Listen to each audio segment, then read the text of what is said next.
Hello everyone, in this video you can learn how to prove root 3 plus root 5 is an irrational number.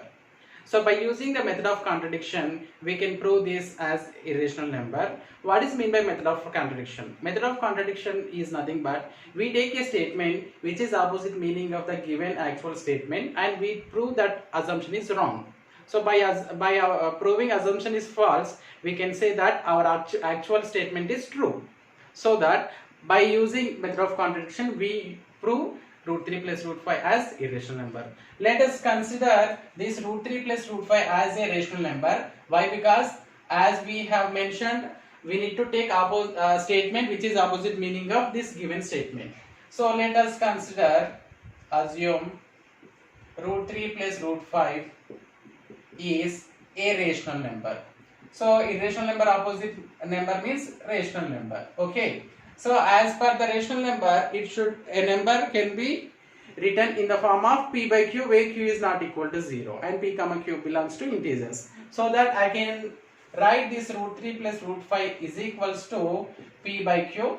Why? Because I have mentioned this is a rational number and we need to write the statements q is not equal to 0, especially p comma q belongs to integers. P comma q belongs to integers. Now you transpose any one of the term to the right side of this. So you just take root 3 is equals to p by q minus root 5. Okay, plus root 5 will become minus root 5. Now do squaring on both sides. We will get root 3 square is equals to p by q minus root 5 whole square. Okay, so by simplifying this equation, root 3 square which is equals to 3, that is equals to, it is in the form of a minus b whole square. We know the expansion of a minus b whole square identity. A square minus 2ab plus b square. So a square means p by q whole square. In the place of a we have p by q, in the place of b we have root 5. Minus 2ab means minus 2 times of p by q into b means root 5. And plus b square means root 5 whole square. Okay, and by simplifying this equation we get 3 is equals to, so RHS terms are p square by q square. P by q whole square means p square by q square we can write, and by multiplying these two, 2p by q, we will get minus 2p by q into root 5. I am writing root 5 separately into root 5 as it is. Okay, plus root 5 whole square. Root 5 whole square is 5.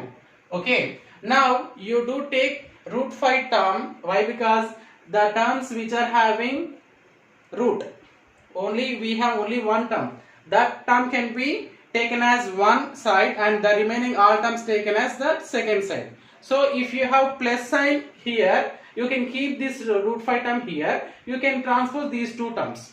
But I have minus negative sign for this term. That is the reason I am going to take this term to the LHS and sending this 3 to the right side. Only one thing we need to understand here means taking root term means having root term as one side and remaining all terms together one side. So minus is there for this term, that is the reason I am going to take this as LHS part. So if I transpose, that will become plus 2p by q plus into root 5, and these all will be as it is plus 5 and plus 3 will become minus 3.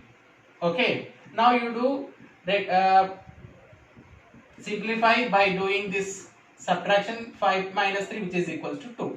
So we are going to write root 5 as LHS, so that you do consider this 2p by q will be, you can transpose to the RHS side, that becomes 2p by q into there, so it will become q by 2p into total terms. What are those? P square by q square plus 2. Okay, so 2p by q will become q by 2p by transposing to the right side and by multiplying with the total terms. So see here, and you can simplify here also and you can leave here, and you see here p and q are what? P and q are integers. Okay, so p and q are integers as we have took. So whenever you substitute any integer in the place of p and q, we get this total as a p by q form. Means a fraction form, means having numerator and denominator. So you take any integer in the place of p and q, we get a p by q form. That is nothing but this total become a rational number, isn't it? Here p comma q are integers, therefore q by 2p into p square by q square plus 2. And if you have if you know, you can simplify this one and you can leave here. So you can take this RHS, total RHS. This will become a rational number. Become a rational number, isn't it?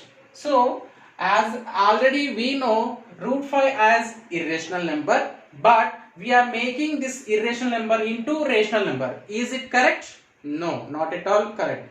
Already we know that root 3, root 5, root 7 all irrational numbers. This is combination of two root numbers. So we don't know about what is the irrational number or not. Okay.